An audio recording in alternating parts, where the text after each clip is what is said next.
I'd say, what did he do, Ma? She'd say nothing. And then she'd start to sing, I'm forever blowing bubbles, pretty bubbles in the air. And the water would run like mad. And you'd hear the coffee grounds bobbing up and down there in the sink strainer. They don't have sink strainers anymore, by the way. Have you noticed that? No, not real sink strainers. Those big white porcelain types with the holes in them, with the black rim around the edges, triangular shape, fit in the edge of the sink. It was always loaded with potato peelings and slivers of Fell's Naphtha soap, that brown soap, with ground right into the soap, the coffee grounds and the grainy things and all the rest of it, threads and little bits of hair and wool and stuff. I'm forever blowing bubbles. She'd look out there at old Bruner.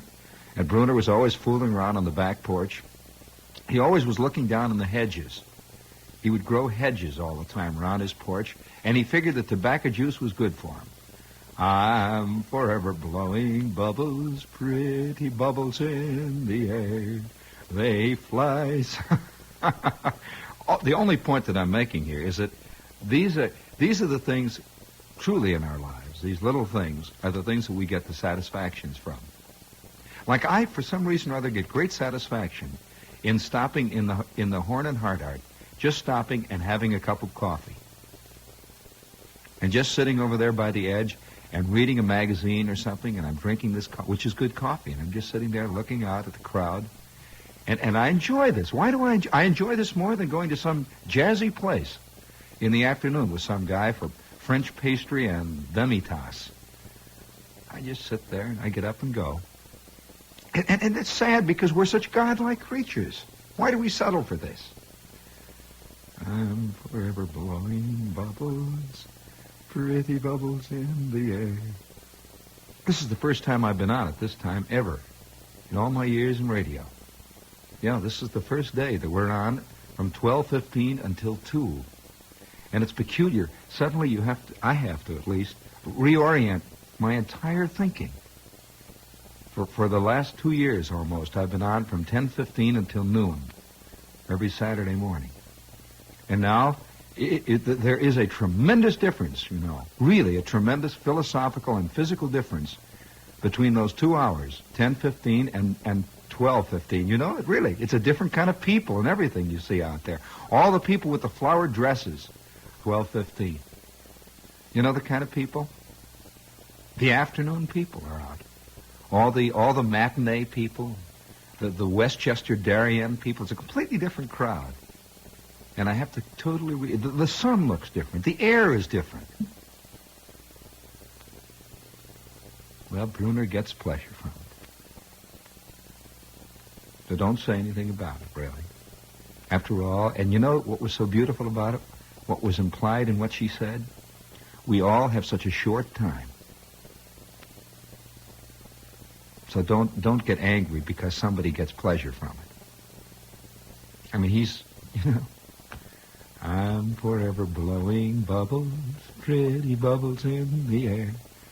Like this kid writes to me. He says, Shepherd, so you're looking for candidates. This is a kid, remember now. Listen, a 16-year-old kid. So you're looking for candidates for the brass figligee with oak leaf cluster. Well, maybe you don't get invited to as many events as Pegeen, but I know you will appreciate the significance for our time of the following message, which stares out at the palpitating throng at the Hayden Planetarium, which is, of course, one of the meccas of Norman Rockwell-type kids of my generation. It reads, and here is a sign that you can see at the Hayden Planetarium, and this kid spotted it. Remember, this 16-year-old kid.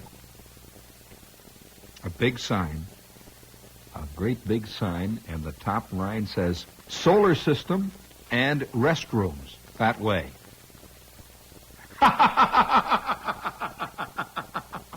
That's a fantastic sign.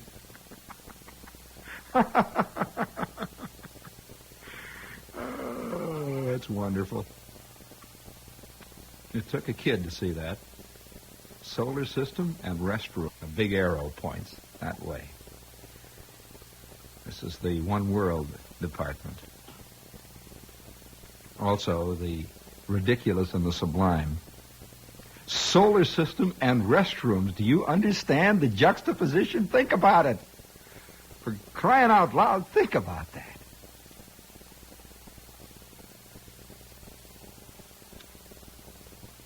Think about that. And while you're thinking about that, may I insert an insidious message?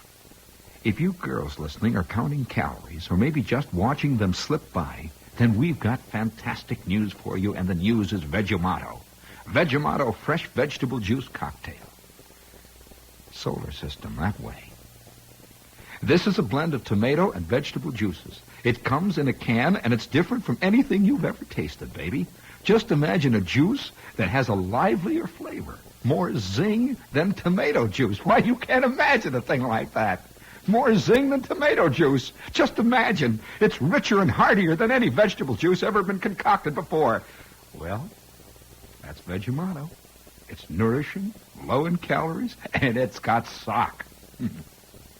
It's the perfect way to ward off that mid-morning droop. What do you mean, mid-morning droop? It's Vegemotto. Look for the name Vegemotto. Take a few cans home. Serve it to your family. And I'm sure that you'll thank me for recommending it to you. Solar system that way. You see, in the middle of Paradise Lost, throwing in a plug for the Ford company.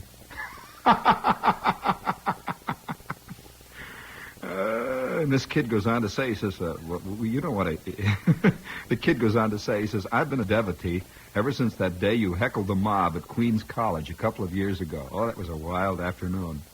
I'd like to go out there again. I found that of all the colleges that I've been, the most fist-fighting crowd of all is at Queens. I mean, they slug it out. He says, every Saturday morning, my father asks me what you're talking about. Well, of course, you see, son, fathers are a different breed. It's a completely different crew. And, you know, there is something that happens to a person after a certain point in life has been passed. We will not discuss it. That follows next semester. Next semester. Just put a note down in the notebook. That'll come up. He says, and I'm hard-pressed to tell him, even though I use trite phrases like, quote, describer of the passing scene, quote, the poor man's John Wingate. The fact is, however, he listens anyway and intermittently scowls at the world of Harold Monolith. Keep up the fight against pre-taped lives. The 16-year-old kid. You want to hear another kid?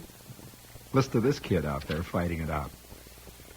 A few weeks ago, you read on the air a letter describing this teenage chick's room with the picture of Jesus right there in with Elvis, Ricky, and whoever else happened to be popular at the time. The point of it all being that man has finally elevated himself to the level of his gods. Well, do you remember the scene? The kid wrote me a letter about his little cousin who was 14 years old. He went into her room one day to get something, and he walks in there, and he says on her wall were all these pictures of the current teenage heroes. There's Ricky, there's Dick Clark, there's Kooky, there's Fabian, and right down there in the corner is a picture of our Savior, looking exactly the same as they're all looking, with the same look over the whole business. It was a picture sent to her by some lumber company on a calendar, and she had put it up with Ricky and the whole crowd. And the kid says he turned around and he left the room, and he's walking downstairs, and he's thinking about that man has finally done it. Has finally elevated himself to the status of gods. Really. It's a wild picture. Well, the kid goes on to say, this current kid, who is 19, by the way, he says, he's done it again, man has. From a Time magazine article about audio-visual education, and we quote, Marshall McLuhan, English professor at St. Michael's College, the University of Toronto, in a splendid flight of pedagogical rhetoric, added, and we quote, the dialogue between man and machine will replace the guided tours of data provided by the book. You catch the significance of that? The dialogue between man and machine. Dialogue means a two-way conversation. The dialogue between man and machine will replace the guided tours of data provided by the book. For in the dialogue, there is no maintaining a point of view, but only the common participation in creating perpetually new insight and understanding in a total field of unified awareness. This is not gobbledygook, what he's saying. And the kid goes on to say, oh, yes, man, through discussions with his machines, is going to reach mutual understanding with them. Personally, I feel that nothing will come of this. The machine, having been created by man, will inherit all of man's sicknesses, and thus no understanding of any kind will ever be reached. So now that God, man, and machine are all part of the same cosmic caste, C-A-S-T-E, man has nothing to worship except himself, which I suspect he has been doing all along anyhow. Of course, this is part of the cult of psychiatry today. Go to worship at the image of the ego, the id, and the superego, the all-enveloping circlement of self. This thought occurred to me a few days ago. Yes. So, don't stand still. I want to show you the parallel now between these two letters, and here's a letter from a male, man-type, adult-type human being who says almost the same thing. He says he works on a newspaper. He says, this morning I was working in the old bullpen here at the paper, taking some copy by phone from the Watanabe Drive-In Theater, when I stumbled upon the story of my life. Mr. Watanabe, who owns the drive-in, said, quote, by the way, Charlie, put the second feature in lower case. It runs at 9:30 only. So do you realize that most of our lives are second features that run as the second half of a double bill? We go through life in lower case with a few caps sprinkled through the copy here and there. The worst part of this revelation is that we're shown at 9:30 only. Frank and Gina, up there in the first feature, get a second chance, but relatively few of us ever reach the big time. If anybody comes in late, they never knew how we began and never understand our plot.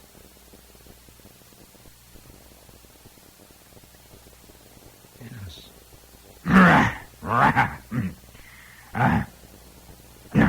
Give me the last chorus there, please, again. Will you please, Tony? We have to get the clink. He gets pleasure out of it. He gets pleasure out of it.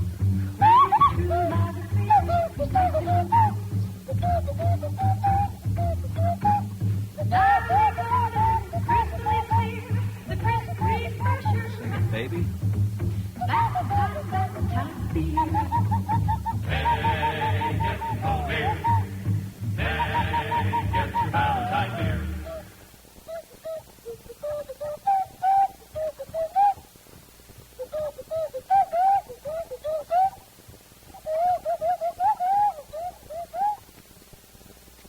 Say those unkind things. He gets pleasure out of it. Please. And we're here such a short time. I mean, really, you know? I mean, you look up at that spinning sun, and you look over there at the Milky Way. How long has it been since you've seen the Milky Way? No, seriously, have you seen the Milky Way recently? Is it still out there? It was there when I was a kid, I know. I figure it must be. They talk about it on Long John's show a lot. No. I mean, it can't. Is it the same as it used to be? No. One of the things that I'm going to kind of have to admit here. Now, there's certain things you don't ever want to really admit. Is the Milky Way still there? Is the Big Dipper still there? Well, when I was a kid, I can remember very distinctly a very clear image of a thing that was, in a sense, one of the most humiliating of all my troubles that I had. Of course, as Sean O'Casey said, occasionally, if you take backward glances at the events that made you, you will find, in many instances, they are not the things that the analysts talk about. You know, I've had a little experience in this field. I've studied it from time to time, and I often feel that the real things that change our lives are not often the things that Freud talked about. Here, for example, is a scene now. I'm this Boy Scout. I'm in Scout Troop 41. I'm in the Moose Patrol. I am Assistant Patrol Leader. I am a second-class Scout. Yes, I'm second-class Scout retired, by the way. I retired with that life rank.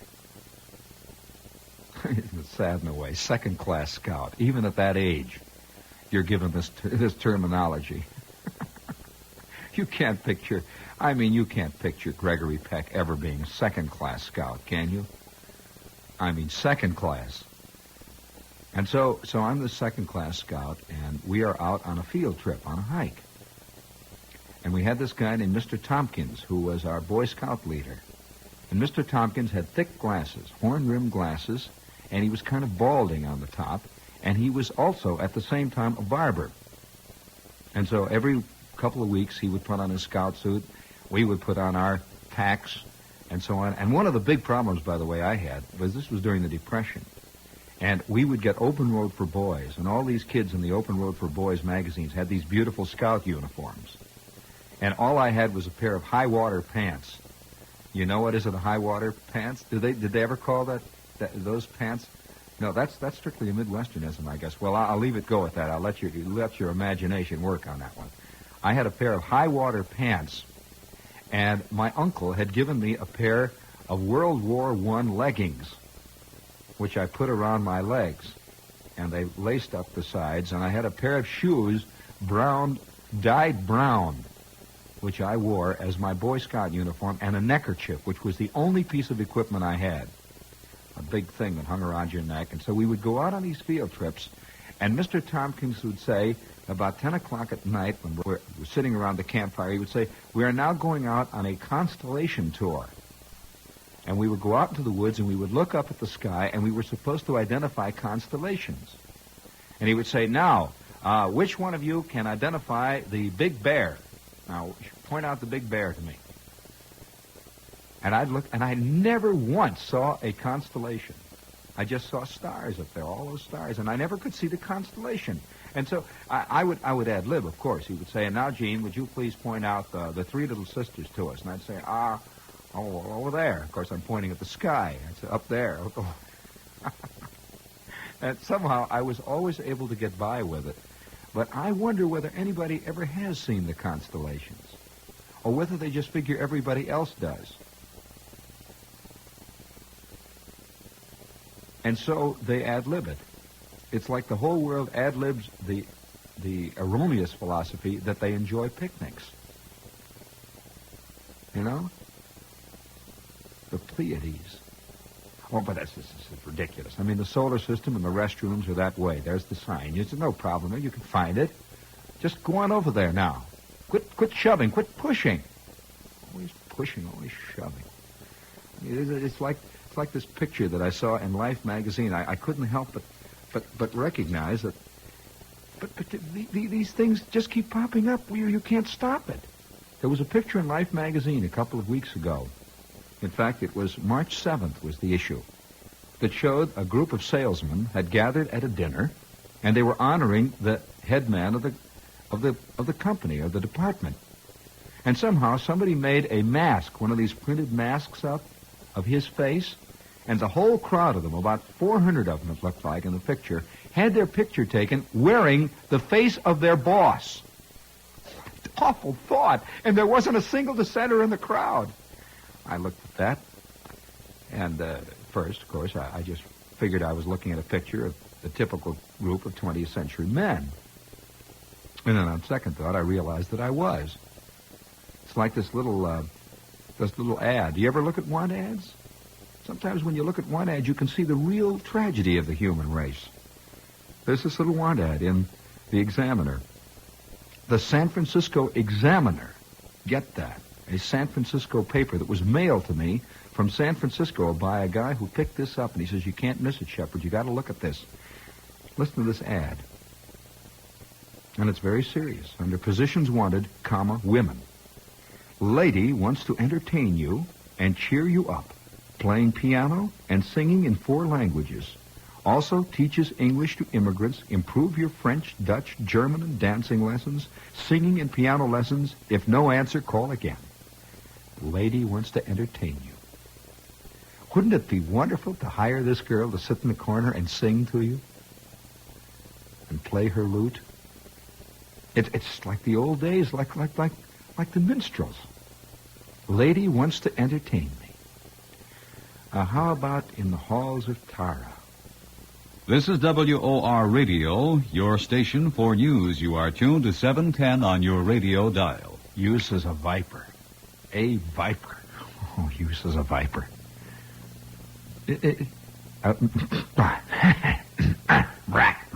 Use is a viper. I don't know. I don't have any drama in my delivery. Use is a viper. Use is a viper. Well, of course, this all comes back.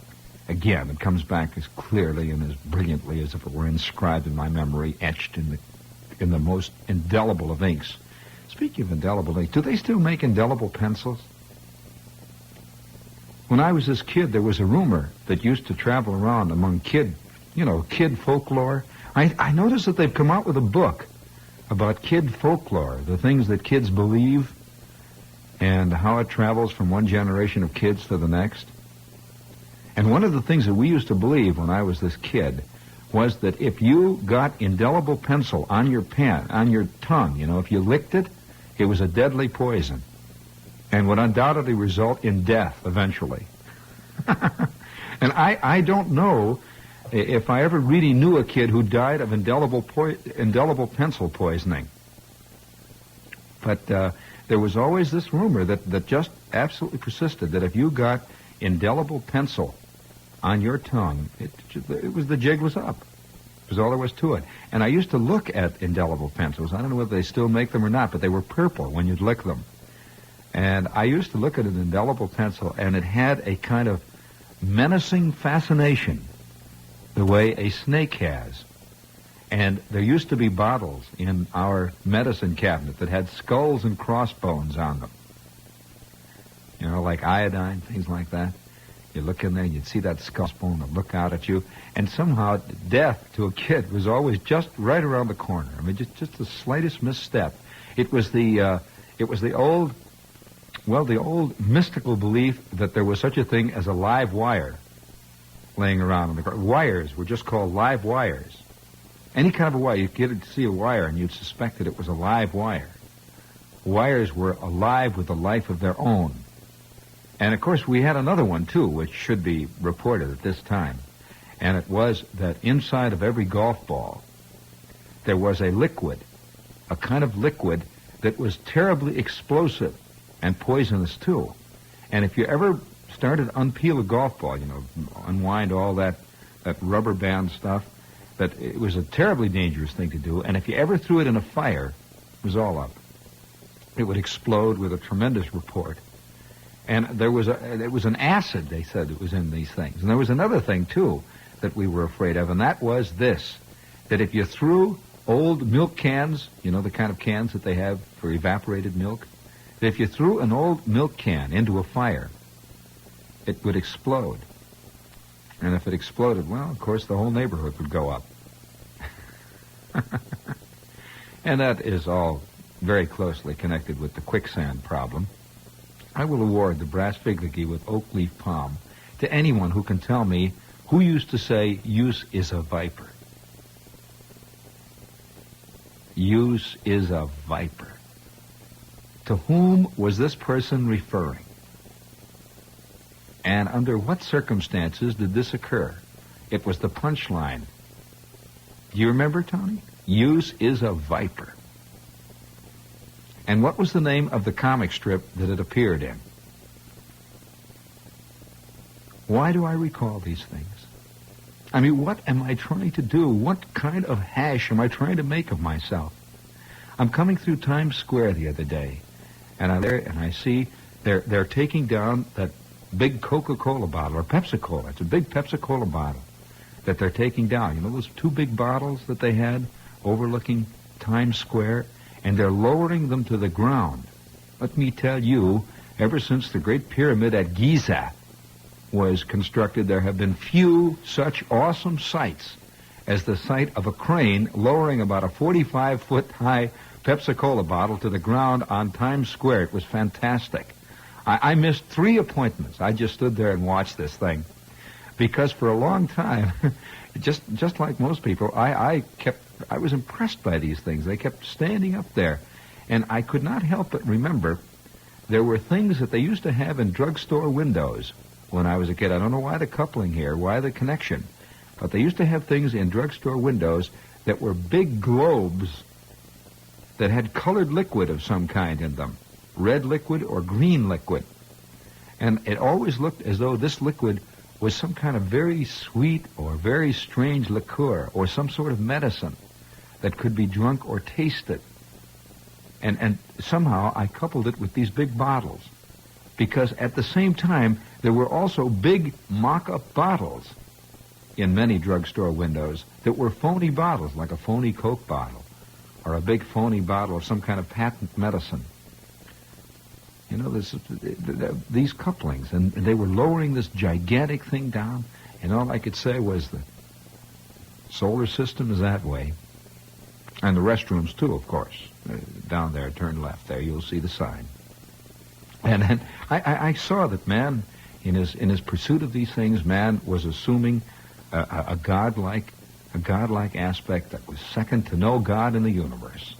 And while we're speaking of aspects, we would like to point out we have with us this morning Yin and Yang, which is one of the really fine restaurants in the metropolitan area. As a matter of fact, it's one of the very few commercials. You know, the thing that I would like to point out about commercials is that generally speaking, most people kind of feel as though they are rather an intrusion upon their lives. But I would like to say this about a restaurant spot, that I have found that in and out and throughout New York, there are, you know, for a city this size, there are remarkably few really good restaurants. I'm always impressed by the lack of really good restaurants. That many times I have been right here in Midtown Manhattan on a Sunday afternoon looking for a place to eat, and there just hasn't been an interesting, good restaurant to go to. Or there are a lot of workaday restaurants, you know, the kind of places where you just go and get something to eat. But I mean, a really special restaurant. There aren't many of them. For a city this size, it's kind of appalling. As a matter of fact, I know half a dozen cities in the United States that have better restaurants of this type, you know, the unusual, interesting restaurant, than New York has. I can't explain it or why this is true, but it just seems to me that it is. And when I found out about Yin and Yang, it was a good thing to know about. And I would like to point out to you, if you haven't tried this restaurant, it is one of truly good restaurants in the Manhattan area, and is on 3rd Street in the Village. It's 82 West 3rd, and it's very easy to find. You know, many people, when you mention the Village to them, they immediately, oh, the Village, oh, I can't find the Village.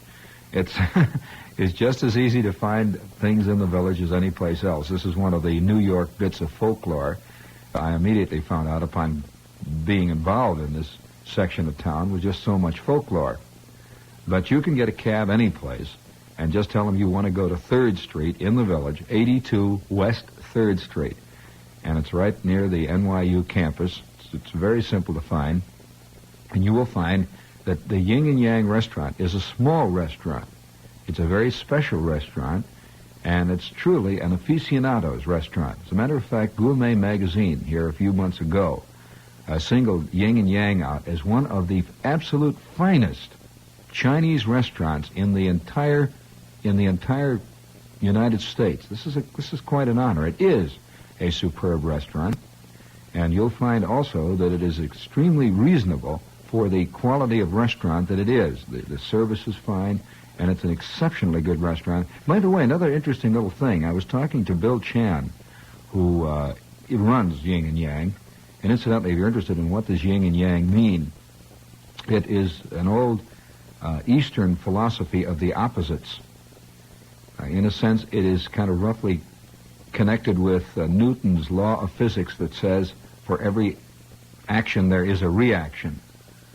This is a whole philosophical structure is based on that. That is the structure of the opposites, that for every good there is an evil. That for every, and it is necessary for the good to exist, you see. We could go into this yin and yang, that sour does not exist without sweet, that good weather does not exist without bad, that men do not exist without women, nor vice versa. And this is the philosophy of the opposites. And in connection with food, of course, the Chinese make of their philosophies generally a whole thing. In other words, all their life, this is the true Chinese philosophers, that their whole life is based on that. In other words, every aspect of their life. And so in the foods that they prepare, yin and yang plays a part. And that is the sweet and pungent philosophy. For every sweet, there must be a pungent. For every bland, there must be a sharp. For every sour, there must be a sweet, and so on down the line. And this is the kind of food. It's magnificent food, and they specialize in both northern Chinese and southern Chinese cooking, which are two different types of food.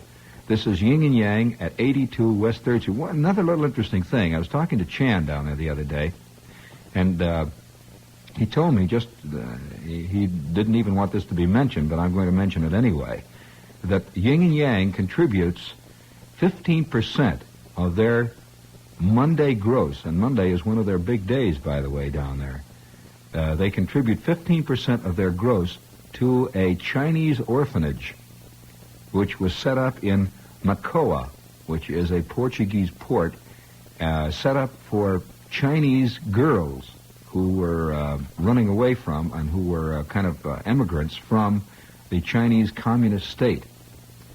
They contribute 15% of their monthly, for one solid year they're doing this, for this orphanage, for the youngsters who have been the victims of Chinese communism. It's a very interesting little side light. But this is Yin and Yang at 82 West 3rd Street, and I think you'll find it an exceptional restaurant. And for those of you who are interested, there is a bar. So you can do the works there, you know. You know, speaking of, funny thing about how we and food, I've often thought about this, that since almost time immemorial, the taking in of food has been a ceremonial occasion for human beings. Don't you look forward to your next meal?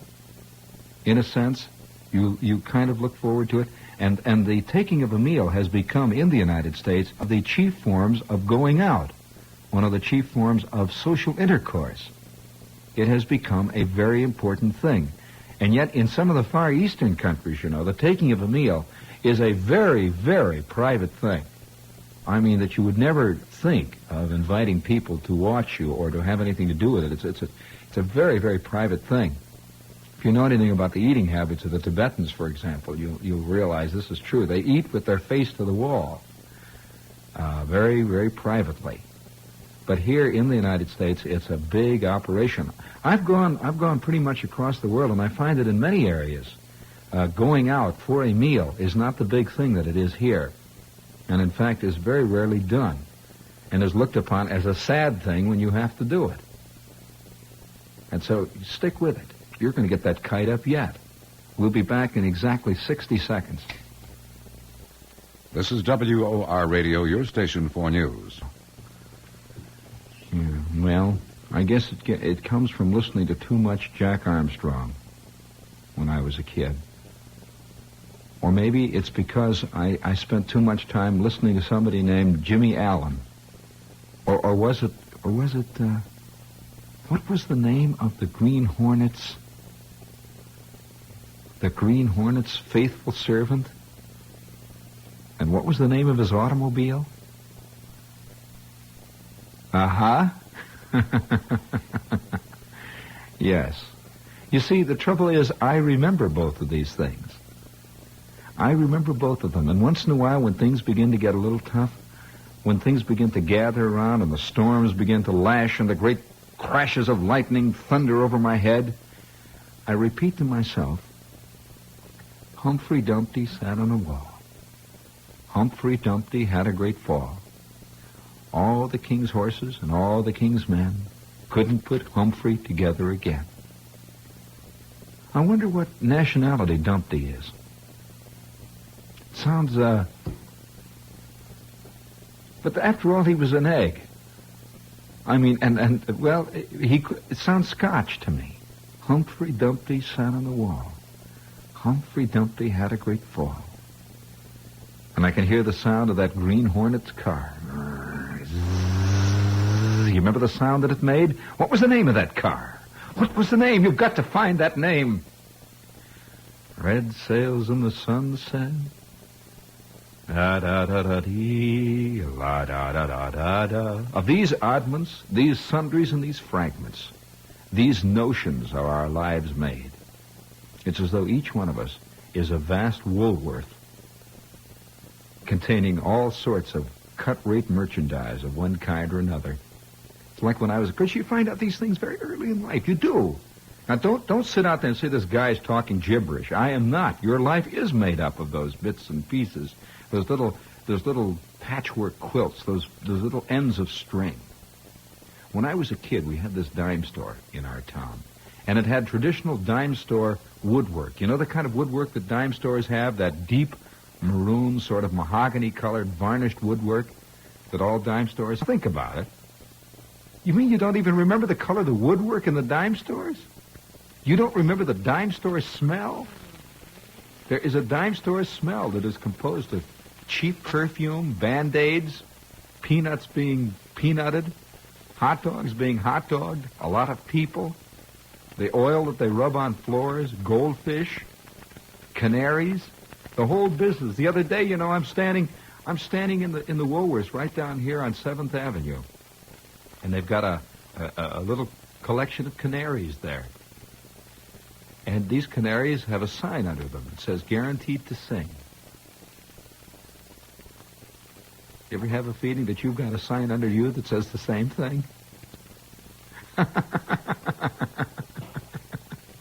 You don't remember the color of the woodwork? Well, I'll tell you, it was mahogany, and it was deeply varnished.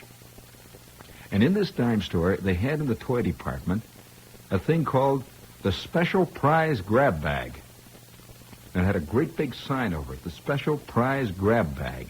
25 cents, any prize is yours. Pick any package for $0.25. Any package at all. And this was right in the middle of the toy department. The toy department had all these wonderful things. It had big little books, you know, Little Orphan Annie and Daddy Warbucks books, Mickey Mouse books. It had things like guns that went into holsters. It had Buck Rogers Zap guns. How many of you remember a Buck Rogers Zap gun? It had Buck Rogers Zap guns. And it had, you know, all the stuff that toy departments have, which were wonderful at that time. But the most important thing that this toy department had was the grab bag. And, of course, I'm this kid, and Bruner and I keep going down there on Saturdays looking at this grab bag until one day we both have $0.25 to spend. And we plunk it down on the grab bag. We give our quarter. This is, you know, it's terrible how you get euchred into life. It's awful how the traps are laying there. And we create them ourselves. We want them to be. You know, if you won every day on a horse race, you would have no interest in horse races. Not at all. And if you were told that you were going to live forever, absolutely without question you were going to live forever, something would go out of your life. You like to gamble on the chance that you will live forever. Everybody secretly, you know, has a suspicion that he is going to live forever. That the last minute this guy in a white coat is going to rush in, they have just discovered the serum. And he's going to make it, you know, forever and ever. So I'm down there with Bruner, and here is this grab bag. We both plunk down our quarters, and we go over and we look in. And, of course, here are the packages. They're all different sizes. There's little ones, and there's big ones, and there's flat ones, and there's round ones, and square ones. You see, this is all part of the trick. This is all part of the euchre game, the great shell game that most of us are involved in life. That these things come in indefinable shapes, and almost all of them look good. Almost everything that traps us in the end looks really good. And so we're looking at all these big shapes. And finally, this is a true incident, by the way. I finally picked a great big, long, flat one. Because somehow it looked very official. You know, it didn't look cheap, this package. And they were all wrapped. And I gave her my $0.25, and I could hardly wait to get out. I didn't want to open it in front of her. And I get out of the store, and I rip open the package. And it turns out, oh, gee, when I think of it, it turns out to be a book of Shirley Temple cutout dolls. with dresses. Oh, boy. And I had a package of Shirley Temple dolls. And I couldn't stand Shirley Temple in person. And here I got a doll cutout book with her dresses and everything else in it. And so I'm riding on the streetcar home, and Bruner's sitting next to me, and Bruner got a knockdown dollhouse made out of cardboard. You know, that you put together. At least he could salvage something. He could pretend it was a garage. But what are you going to do with a Shirley Temple doll? What are you going to pretend she is? And it wouldn't do you any good anyway. It's only cardboard. And so I'm sitting in the streetcar, and I stuck it down in between the seat and the side of the wall. I didn't want to come home with a Shirley Temple doll. I just didn't want to bring it home. And I can remember the fantastic depression that I had over this thing. It's just a tremendous depression. And I went home, I sort of moped around, and my mother says, "What's eating you?" "Nothing." "Well, didn't you go downtown with Bruner today? Did you have a good time?" "Yeah." "Well, what's eating you?" "Nothing." 2 weeks later, I had compiled another quarter. What do you think I did with it? That's right. I am down at the dime store, standing next to the grab bag counter again. Do you think that I bought a Big Little book that I wanted? A Buck Roger book? Nope. Did I buy a model airplane? A model of a Spad? Nope. What do you think I came home with that time? Are you interested in hearing? Well, I'll tell you what I bought. I put down my quarter. I'm standing there, and I said, I'm going to pick something small this time. Something small because I understand that good things come in small packages. We are so full of these trite aphorisms. So I give her my quarter. I'm looking through this mess, and I pick out a small package. And I open it up when I get outside, and what do you think it turns out to be? A string of beads. A string of red beads. All of my life, I have been standing next to grab bags. All of my life, I have been reaching in and hoping that it's going to work out. And if it hasn't worked out for you, friends, we would like to recommend that you fly the coop via Lufthansa. Lufthansa Airlines. They'll get you out of it. They'll take you direct to Central Europe, directly to Frankfurt. And from there, you can go to Munich, and from there, it's a short train ride to Vienna, and from Vienna, it's a short hop to Istanbul, and from there, no one will ever catch you. From there on in, you're in. I mean, you're in. Wouldn't you like to be riding the Orient Express tonight, really? Bound for Damascus? And from that point, from Damascus, points east? Well, you can do it via Lufthansa. I'd say consult your travel agent and ask him about Lufthansa's rates. Special fly-the-coop rates are available for one-way ticket purchasers. Guys who want to really make it. Lufthansa, the German airlines, where they really put it on. There's a thing I wanted to do here. Just hold on. I better not do it. Better not do it because, I'm going to do it. George, I'm going to do it. I wish I had some cheap American mood music to play behind me. I have a feeling about this mood music. I think that there are symptoms in the air, really, of fantastic decadence going on around us, so great that we can't even begin to understand it all. I mean, how is a marshmallow going to understand marshmallows? It just isn't possible. And you go up and down the radio dial, you listen to what's going on. Because this really is, a voice of America, as much as you like to say, oh, the radio, or oh, the television. Oh, no. No, it comes out of us. And this endless series of terrible things that we're constantly listening to and watching and being part of, this great escapist movement that is so much part of the 20th century. I have a feeling that in 100 years, this period that we're living through right now is going to be known as the period of the Great Escape. And of course, the sad truth of it is that there is no escaping it all, ever. There never has been, never will be. That the barbarians, when they are at the gates, they are at the gates, you know? And there's no turning back. And the sound of the Mantovani albums rises and rises and rises. You know, there's a lot of interesting things are happening in our time that I wonder whether many sociologists are really putting them down, you know, really making records of them. For example, look, now I'll give you one brief example. Have you looked in many of the record shop windows lately in the Times Square area? Well, you know what they're selling right openly now these days in record shop windows. They're selling what used to be known as party records openly now. I mean openly. I mean they're right out there along with the Elvis Presley discs, the Fabian discs, and the Kooky discs, and all the other great cultural achievements of our time. They're being sold out there on the same basis, just hanging there in the window. I mean, these are real party records. And the other day I'm walking along 6th Avenue, and you know there's a lot of little gift shops and places where they sell, not 6th Avenue, you know, this happened to be 7th Avenue as a matter of fact. And it's up in the 50s there. I'm walking along, and they have all these little stationery shops, you know, where they sell greeting cards and one thing and another. And I'm looking in the window at some of the greeting cards. And this is pure, unadulterated, completely not even double entendre pornography, but real pornography. And it's right there in the window, along with Valentine cards, little cards with lace and hearts and Christmas cards and all the other things that we pretend that we believe in. And right there in the middle of it is this pornography.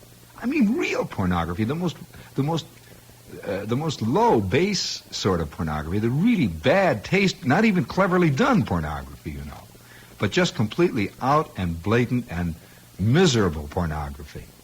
And there it is, right there in the middle of the gift counter, and people are buying and selling it on a very, very accepted level, just the way you'd buy a card for Valentine's or Christmas. In fact, most of them are involved in Valentine, I might point out.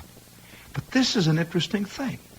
And I am certainly not Victorian or anything like this. I'm merely saying that there is a great decline of public morality that's going on that bears little or no relationship with the radio and the television industry, which everybody's making a lot of talk about, you know.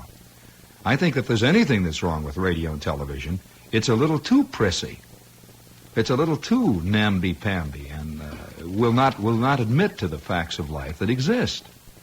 But my golly, you know, you look around, and the intriguing thing is that nobody seems to be saying anything about this.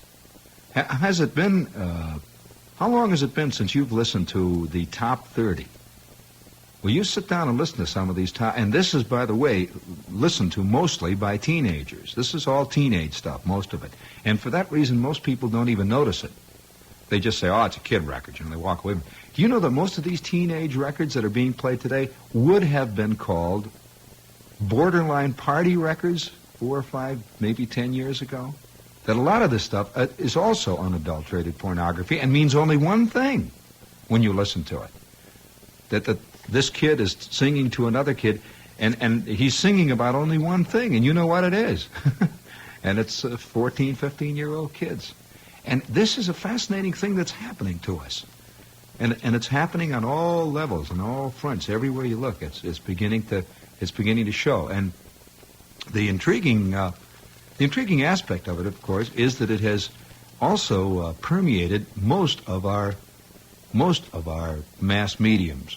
I saw a play here a couple of weeks ago, which shall go unnamed, that was not, in any sense, it was not an obscene play. It had nothing to do with obscenity. It had nothing to do with pornography per se, but it was making something that was illicit and totally, I might say, dishonest appear beautiful. And on the basis of the beauty involved, it excused the transgression of a major law.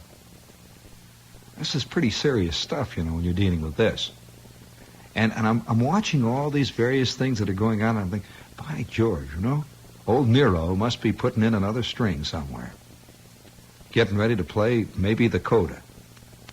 He's finally approaching the end of his song. And all the while, as you go back and forth on the dial, you begin to see that there is a kind of faceless anonymity to so much of it.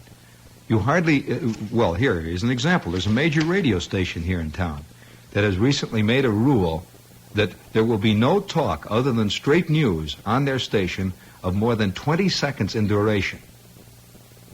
Think about that for a minute. Yeah. We are becoming so much afraid of hearing the human voice that we've got to constantly disappear into this music. And now what they have done is that even when they give the weather forecast and the news and so on, they have to put music behind it. The weather forecast has music going behind it.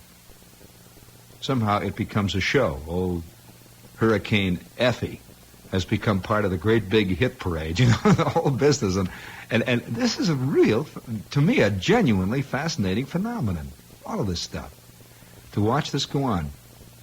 I'm listening to one radio station the other day, and all they do on this radio station is give their call letters, play a record, read an announcement, give their call letters, play a record, read an announcement, give the time, give their call letters, give the temperature, read an announcement, play a record. Their entire programming consists of giving their name. And they give their name about 40 different ways. They sing it, they play it on drums, they send it out on Morse code, they have a chorus dance to it. You know, the sort of thing, it's what's called dynamic radio now. It would be as if every 30 seconds I would say, this is WOR, WOR, yes, your friend station, WOR, WOR, boop, boop, boop, boop, boop, boop, WOR weather now, boop, boop, boop, boop, 39 degrees, WOR time, boop, boop, boop, boop, boop, boop, boop, boop, 10 minutes after 12, and now here's the WOR hit tune of the week. It's WOR, sung by Eddie WOR, ba, ba, ba, ba, ba, ba, ba, and it goes on like this, you know, on and on and on and on. And that's all they ever say all day long. It's as though mankind has nothing to say in our time. You know, radio is actually one of the prime method of communication in the world today, whether or not you as an American know it. Do you know that all of China, one of the great weapons in China today, unfortunately, is the radio? That for the first time in all history, all of China is being united by radio. That everywhere in China, people listen to the radio, and they are all learning one language. This is the first time this has ever happened. I mean, it's being done by radio. That 97% of the people in Russia do not have television. They only listen to the radio. That almost all of Europe is constantly involved in listening to the radio. And wherever you go, all over the world, you hear people saying things on the radio. A lot of the things they say are bad. A lot of the things they say are good, depending on your viewpoint. But they're saying things. You listen to the BBC, they're saying things on the radio. They really are, you know. You listen to Radio Luxembourg, you find they're saying things. You know, the best radio programming I've heard in many years was when I was in Munich. I was in Munich here a year or so ago, and I was listening to a portable radio I brought with me because I'm fascinated by what people are saying on the radio all over. This is where you really hear the voices of these nations, you know, not on television, but you hear the voices of all the nations going on all over the bands. That's why shortwave radio listening is so exciting. Do you know that some of the best radio programming I have ever heard was on, of all, the Voice of America, coming out of Munich, being broadcast to all of Europe. This were radio programs all produced by America, by American radio performers and so on, and it was being broadcast to Europe, and it was not even recognizable as American radio. You really listen to fantastic programs, wonderful shows. And if there was a radio station in America that was doing this kind of stuff, people would listen to the radio. You couldn't get it anywhere else, you know. There it was. It was really good radio, and I'm not talking about for a minority. It was good radio because most of the people in Europe listen to the American radio stations over there, you know. There are about 3 big radio stations that are run mostly by Americans, and they are really listened to. But here, when you're back in the States, you tune across the dial, and all you hear back and forth across the dial is music. And I don't care what kind of music you're talking about. I think a station that plays nothing but classical music is as bad as one that plays nothing but pop music. It's the same thing. It's just a record, you know. And you can say one is better than the other, but it still is escaping from that human voice, no matter how you cut it. That the human voice seems to be anathema to American radio, and certainly television. You don't hear any commentators of note on television. I mean, one escapist program after the other. And every Sunday afternoon there's a collection of panel programs where guys sit around and mediate and kind of smooth each other's ruffled feathers, and that's about the end of it. But there's really not much to listen to.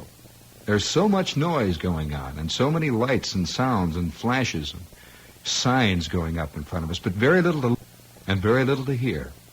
Go back and forth. You hear nothing but the music going on and on and on. And I think this is an interesting sociological phenomenon. I'm not certainly lashing out at the radio people or the television people, because this is what, unfortunately, America wants these days. And you're going to say, oh, no, we don't have a choice. But you do, you know, that this is a development of our time. It just is. And it's a fascinating thing that I do feel that today that we have advanced so much technically that we no longer have any real contact with one another. It's fascinating. They've worked in the opposite, you know? Instead of bringing us closer together, I think all of this technical communications equipment has taken us further apart as individuals. And I'll never forget the sight of this little short, fat man I saw a couple of days ago walking along 47th Street with a radio stuck in his breast pocket. Yeah, he has this little vest pocket radio, and he's got it plugged into his ear. And he's walking along down the street, and he has this thing turned all the way up, and you know how these little earphones rattle. And I could hear this rock and roll tune. It must have been rocking through his head at about 900 dBs. This was a grown-up man. And his wife is walking alongside of him, absolutely stone-faced and silent. They had nothing to say to each other. Just the way two people sitting in front of a television set watching Paladin have nothing to say to one another. And the endless roar of the Elvises and the Kookies and the Fabians go on and on and on. And once in a while the announcer breaks in and says, WOR time, 7:15, WOR, temperature 39, and now here is the WOR hit. I'm using our call letters because thank heavens we're not one of those people caught into it. We don't do this. And I'm not taking kicks at other people because probably we will be led to do it ourselves before long. Who knows? While we're on the subject of doing it, we have with us the electronic workshop. If you would like to repair some of that equipment that keeps you safely away from conversation, we would like to point out that the electronic workshop at 26 West 8th Street in the Village is really one of the finest high-fidelity organizations that I've ever had any dealings with. And I would like to point out that I have had some background in hi-fi. I used to be a jazz writer and critic for one of the hi-fi magazines as long ago as 1954. I was involved in the formation and the promotion of the first audio show that was held in Philadelphia back in 1951. I did, we can go on and on. One thing I did do, I did the first program in recorded radio history that was based entirely on disseminating and giving out high-fidelity information back in the days when hi-fi was a term that was used only by engineers. You know, there was such a day when it's hard to believe now, isn't it? When they have so subverted the term high-fidelity that even little 5-inch radios made in Japan that are purchased for $12.95 are called hi-fi. It's funny. But if you want to know about an honest high-fidelity organization, really an honest hi-fi shop that is based purely on the premise that they are going to be in business for a long time and that customers come back, you will find them at 26 West 8th Street. It's the Electronic Workshop.